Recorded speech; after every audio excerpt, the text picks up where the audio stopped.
दानव क्षेत्र के लिए पोर्टल उन शिकारियों की प्रतीक्षा कर रहा है जो अन्य दुनिया में रहने वाले राक्षसों के विनाश के लिए छतरियों के नीचे इंतजार कर रहे हैं।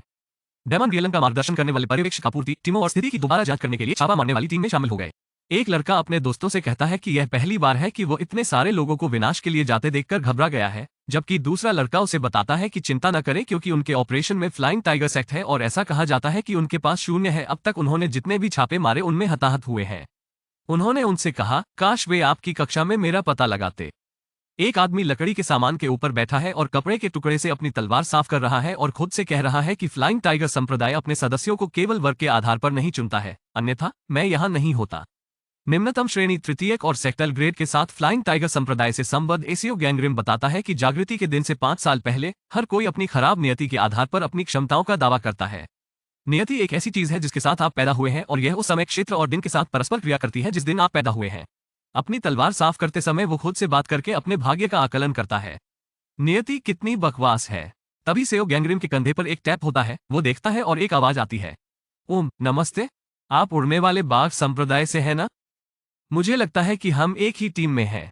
एसीओ भूरे बालों वाले एक व्यक्ति को अपनी गर्दन पर हाथ रखते हुए देख रहा है जो एसीओ को बताता है कि यह पहली बार किसी विनाश मिशन में भाग ले रहा है और वो घबराया हुआ है, लेकिन वो खुशी खुशी किसी ऐसे व्यक्ति के साथ लड़ने के लिए बेहद उत्साहित है जो उड़ने वाले संप्रदाय से है।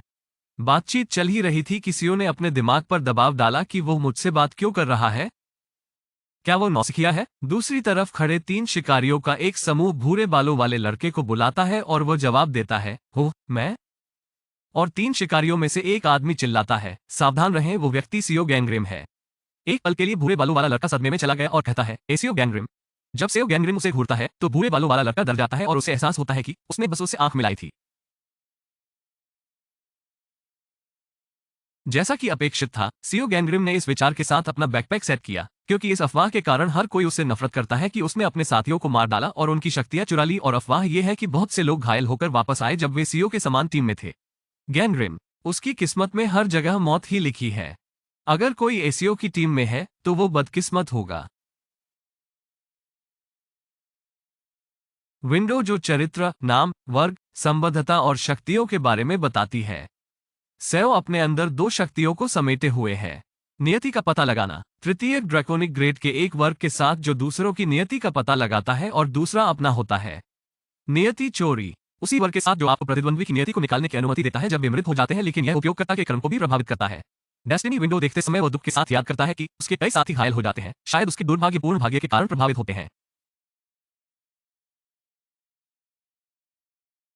इन नियति श्रेणियों को 5 भागों में विभाजित किया गया है। इनमें से सर्वोच्च दैवीय है, इसके बाद ये कठोर, भूतिया, मानवीय और सबसे कम कीटनाशक है। इसके अलावा कक्षाओं को प्राथमिक ग्रेड, माध्यमिक ग्रेड और तृतीय ग्रेड में विभाजित किया गया है। इसके अलावा मेरी कक्षा निम्नतम और सबसे निचले तृतीय कीट ग्रेड में सबसे निचली है। दूसरे शब्दों में, मैं नव जागृत को मारने में सक्षम नहीं हूं। इसके अलावा मेरी शक्ति का उपयोग करने के लिए कई शर्तें भी पूरी करनी होंगी। सीओ निराशा से नीचे देखता है और खुद से कहता है, मैंने न तो किसी की हत्या की है और न ही किसी लाश से उसकी नियति चुराई है। सीओ चिढ़कर अपनी आंखें बंद कर लेता है और सोचता है, अरे अब मैं क्यों परेशान हो रहा हूं। एक लड़की अपनी कोहनियां लकड़ी के सामान पर रखकर सीओ की ओर देखती है और बातचीत शुरू करती है। एसीओ गैंग्रिम, आप यहां अकेले क्या कर रहे हैं? एसीओ आश्चर्यचकित हो जाता है और चिंता के साथ उसे उत्तर देता है, क्या यूहर? वो एसीओ को देखकर मुस्कुराती है और उससे पूछती है, जाहिर तौर पर विनाश मिशन के बाद एक डिनर पार्टी है। आप सही जा रहे हैं। यूहारन उड़ने वाले बाघ संप्रदाय से संबद्ध तृतीय दैवीय श्रेणी का एक वर्ग है। एक और आवाज हस्तक्षेप करती है, ह्यून, बड़े भाई, आप पिछली बार भी वहां नहीं थे, इसलिए आपको इस बार जाना होगा।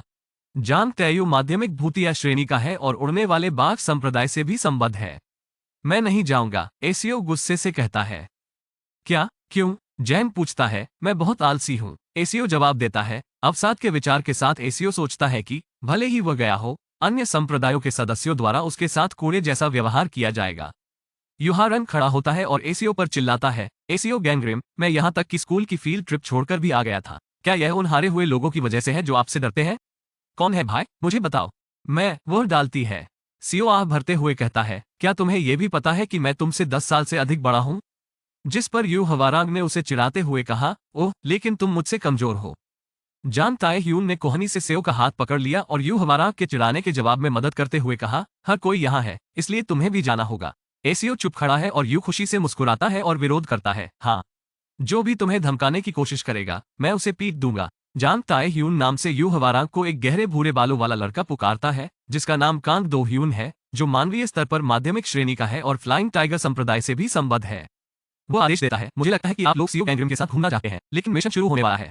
अपने स्थान पर वापस आ जाएं। यू हवारांग ने कांग दो ह्यून से ये कहकर सहमति जताई, ठीक है, जा रहा हूँ। और जांग ताए ह्यून ने सेओ से पूछा, ह्यून, मुझसे वादा करो कि तुम डिनर पार्टी में आओगे। वे दोनों अभिवादन के साथ साइड से चले गए, जिसका एसीओ ने मुस्कुराते हुए जवाब दिया।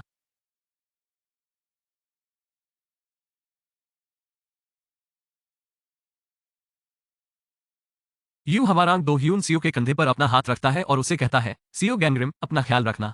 ठीक है, सबसे आगे वाले समूह खतरे में है, मैं पीछे हूँ। मैं अब भी चिंतित हूँ क्योंकि तुम मेरे पास नहीं हो। एसीओ जवाब देता है, ठीक है, धन्यवाद। उन दोनों की राहें अलग अलग हैं। एसीओ खुद से बात कर रहा है, काश मैं भी उसके साथ लड़ पाता।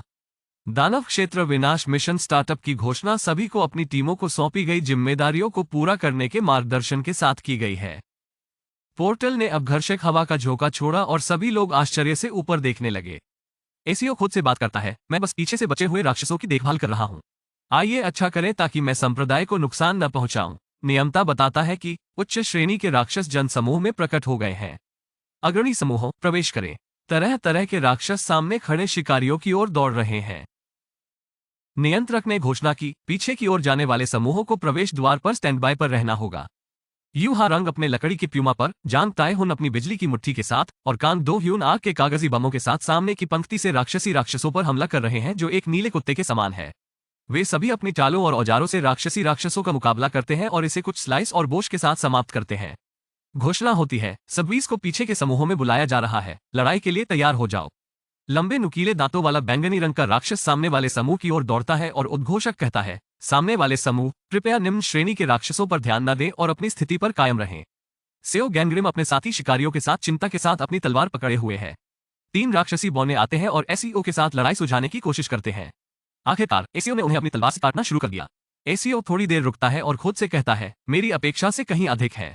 मैं काफी गहराई में हूँ, इसलिए शैतानी ऊर्जा के कारण सांस लेना मुश्किल हो रहा है। एसीओ को अपनी सांसें पकड़ने के लिए संघर्ष करना पड़ा। स्थिति से जल्द ही बाहर निकलने के बारे में सोचते समय एक राक्षस बौना कूदता है और अपनी पीठ पर वार करता है, जिससे एसीओ के लिए उनसे छुटकारा पाना असंभव स्थिति में आ जाता है क्योंकि वहां कई बौने हैं। सेओ मदद मांगता है। कोई एक हरे रंग की बिजली है जो सीधे ऊपर से आती है और भूमिगत से एक पेड़ की जड़ें बौनों को तुरंत मार देती हैं। एसीओ का कहना है कि एक भूरे बालों वाली महिला जिसकी आंखों पर पट्टी बंधी है, एक पत्ती का पेंडेंट है और उसके हाथ में एक तलवार है, वो एक पेड़ की शाखा के ऊपर खड़ी है। ये फ्लाइंग टाइगर मिस्ट्रेस की शक्ति है। वो पीछे के समूहों का भी ख्याल रख रही है। जैन, कांग और यू की तिकड़ी यह कहकर अपना सम्मान दिखाती है, धन्यवाद। उनकी सराहना में एसीओ भी शामिल होता है। भूरे बालों वाली महिला का नाम तृतीय दैवीय श्रेणी की शिनसु है और फ्लाइंग टाइगर संप्रदाय की मालकिन के रूप में संबद्ध है। अचानक तुरही की ध्वनि के साथ 2-4 स्टंप की लहर सुनाई दी। चट्टानों और रेत के बर्फीले तूफान ने सभी को स्तब्ध कर दिया। शिनसु का दावा है, क्या ये बॉस है? और शिकारी उत्तर देता है, क्या हमें बॉस तक पहुंचने से पहले अभी भी लंबा रास्ता तय नहीं करना है? उनके रास्ते में एक तेज दहाड़ और एक विशाल राक्षसी हाथी आता है। कैप्टन ने पुकारा, बॉस पहले से ही यहां है।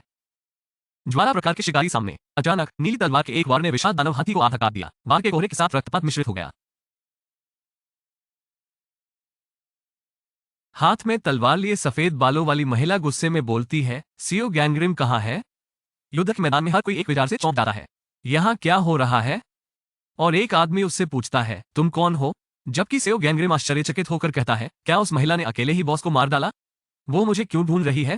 चाहिए मैं पहले डेस्टिनी डिटेक्शन से जांच करता हूं। एसीओ को उसके भाग्य का पता चलता है और एक खिड़की खुलती है जिसमें उसे प्राथमिक दिव्य ग्रेड के बेक यंग वर्ग का नाम दिया जाता है। एसीओ को झटका लगा क्योंकि उसने प्राथमिक दिव्य वर्ग वाले किसी व्यक्ति को प्राथमिक की क्षमता के साथ नहीं देखा है। प्रतिगमन, जो उसे वर्तमान यादों को बरकरार रखते हुए अतीत की ओर जाने की अनुमति देता है। सीओ उलझन में पड़ जाता है और खुद से कहता है, चलो वहां नीचे चलते हैं। हो सकता है कि वो मेरे बारे में किसी जानकारी की वजह से यहां आई हो। जड़ें एक पिंजरा बनाते हुए सीओ के चारों ओर आ गईं। दूर से एक विनम्र आवाज, वहां रहें। शिनसु से सीओ कहते हैं, दूर तक फुसफुसाने की तकनीक। मुझे लगता है कि यह हस्तक्षेप करने की मेरी जगह नहीं है। शिनसु ने बाक्यू से पूछा, तुम क्या चाहते हो? बाक्यू उत्तर देता है, क्या आप सीओ गैंगरिम है? शिनसु उत्तर देता है, वो मेरे संप्रदाय का सदस्य है, आप मुझसे बात कर सकते हैं। बाक्यू ने अपनी तलवार उठाते हुए कहा, ये ठीक है, वो अपनी आंखें बंद कर लेती है और पलक झपकते ही अपने सामने कुछ शिकारियों को मार गिराती है। सीओ यह नजारा देखकर हैरान है। महिला ने सभी को चेतावनी देते हुए कहा, मैं आप सभी को मार डालूंगा, यह मानते हुए कि सीओ गैंग्रिम आपके बीच में है। शिनसू गुस्से में कह रहा है,